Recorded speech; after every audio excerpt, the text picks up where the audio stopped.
জানি তাই শুধু গৌর ভক্ত মণ্ডলী আপনারা সবাই একাদশী করছেন এবং ভক্তিপথে অগ্রসর হচ্ছেন।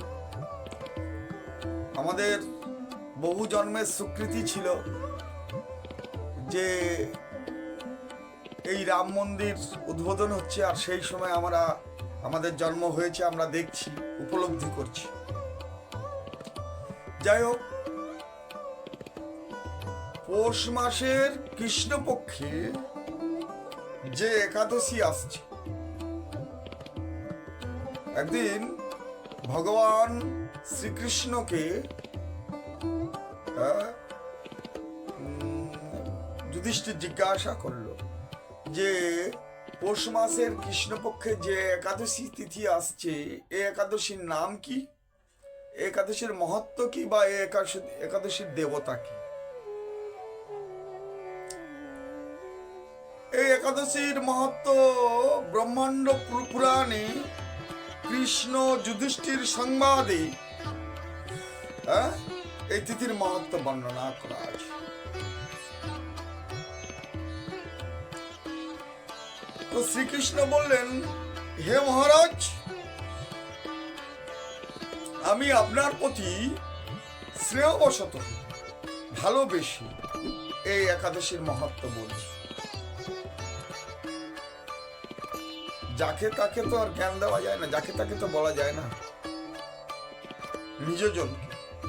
আর যে এই পাত্রটা ঠিক, কারণ যে কোনো পাত্রে সবকিছু রাখা যায় না। তো যুধিষ্ঠিরকে বলছেন যে এই যে পৌষ মাসের কৃষ্ণপক্ষে যে একাদশী আসছে, এই একাদশী ব্রত আমাকে প্রচন্ড সন্তুষ্ট করে, খুব ভালোভাবে সন্তুষ্ট করে।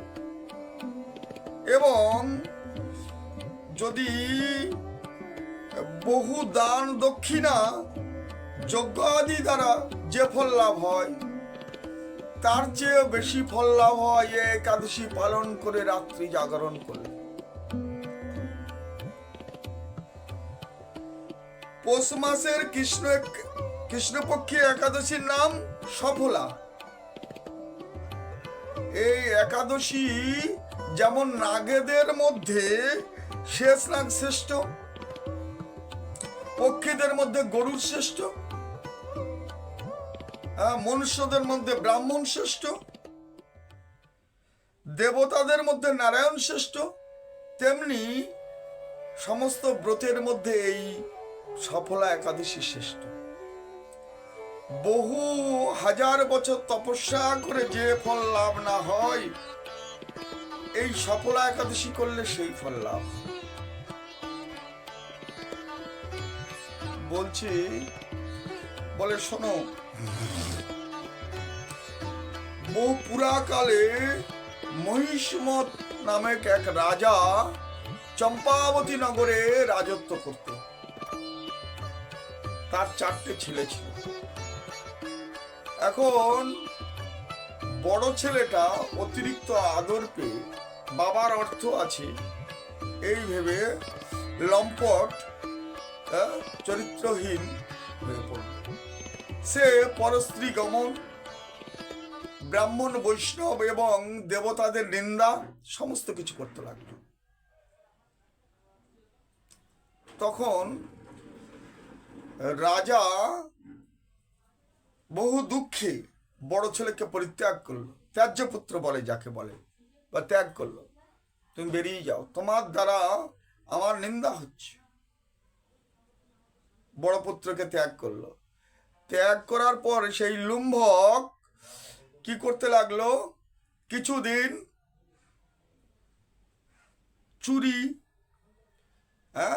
জীব হত্যা এই করে জীবন কাটাতে লাগলো। কিছুদিন পরে চুরির দায় ধরা পড়ল। যেহেতু রাজার ছেলে, তাই প্রহরীগণ সম্মান, এখানে অনেকে চুরি করছে, কিন্তু তার প্রতিভা মানে জন্য তাকে ছেড়ে দিতে হচ্ছে। চুরি করেও ছাড় পেয়ে যাচ্ছে। হ্যাঁ, তার ক্ষমতার জন্য। ঠিক তেমনি রাজার ছেলে তো বলে ঠিক আছে একে ছেড়ে দাও একবার আমার জন্য। তা রাজার ছেলেকে ছেড়ে দিল। ছেড়ে দিতে এই লুম্বক জঙ্গলে প্রবেশ করলো। জঙ্গলে প্রবেশ করে এক অশ্বত্থ গাছে নিচে বসবাস করতে লাগলো এবং জীব হত্যা এবং ফলমূল খেয়ে জীবন কাটাতে লাগলো। ওই অশ্বত্থ গাছে মুরারির বসবাস ছিল। ওই অশ্বত্থ গাছে শ্রী বাসুদেব বিরাজমান ছিল, যার ফলে ওই অশ্বত্থ গাছটা দেবত্ব প্রাপ্তি ছিল। এখন ঠিক এরকম পৌষ মাসে প্রচণ্ড শীতের দিনে কোনো কিছু এই সময় গাছে ফলমূলও কম থাকে এবং পশুরা বেরোয় না বেশি ঠান্ডার জন্য। ফলে এই পৌষ মাসের কৃষ্ণপক্ষের দশমীর দিনে কোনো জীবকে খুঁজে পেল না, কোনো পশু হত্যা করতে পারলো না। কিছু ফলমূল খেয়ে দশমীর দিন কাটালো। দশমীর দিন কাটানোর পরে শীতে রাত্রে সারাত্রি ঘুম হলো না। তার পরের দিন অচৈতন্য অবস্থায় পড়ে থাকলো। দুপুরবেলা একটু ঘুম ভাঙলো, ভেঙে কিছু ফল জোগাড় করে এসে সেই বৃক্ষতলে এসে বিশ্রাম করে সেই ফলমূল ভগবান রেখে দিয়ে সেই ফলমূল ভগবানের প্রতি অর্পণ করলে, হে ভগবান আমার গতি কি হবে, আমি পাপী, আমার গতি কি হবে, এই বলে কাঁদতে থাকলো। তারপরের দিনও শীতে, প্রচণ্ড শীতে আর ঘুম হলো না। এই যে ফল দান করলো, এই ফল দানের জন্য ভগবান মনে করলো যে অদর্শদর্শী, ভগবান মনে করলো আমাকে পূজা করেছে। আর এই উপবাস করলো, এই উপবাসের জন্য মনে করলো সফল একাদশী করেছে। পরের দিন সকালে যখন দৈববাণী হলো যে হে লুম্ভক, তুমি সফল একাদশীর প্রভাবে তোমার উপরে তুমি সমস্ত পাপ হয়েছে, বিনষ্ট হয়ে গেছে। হ্যাঁ, তুমি দিব্য দেহ ধারণ করে রাজত্ব লাভ করো। এর ফলে লুম্বক দিব্য দেহ ধারণ করে রাজ্য ফিরে পেল এবং পুত্র কন্যা নিয়ে সুখে রাজত্ব করতে থাকলো। এবং যখন বয়স হলো, রাজ্য পুত্রকে দিয়ে সন্ন্যাস গ্রহণ করলো এবং সন্ন্যাস গ্রহণ পরে যখন দেহ রাখলো মোক্ষ লাভ করলো। তাহলে এই একাদশী এমন ফলপ্রসূ। আপনারা সবাই মিলে একাদশী পালন করুন এবং ভগবানের চরণে পৌঁছে যান। একাদশী পড়েছে পৌষ মাসের 21 তারিখে, 7ই জানুয়ারি রবিবার। আর তার পরের দিন সকাল সূর্যোদয়ের পর থেকে 9টা 57-এর মধ্যেই পালন। সকলে একাদশী করুন এবং ভক্তিপথে এগিয়ে যান। জয় নিতাই, জয় গৌর হরি।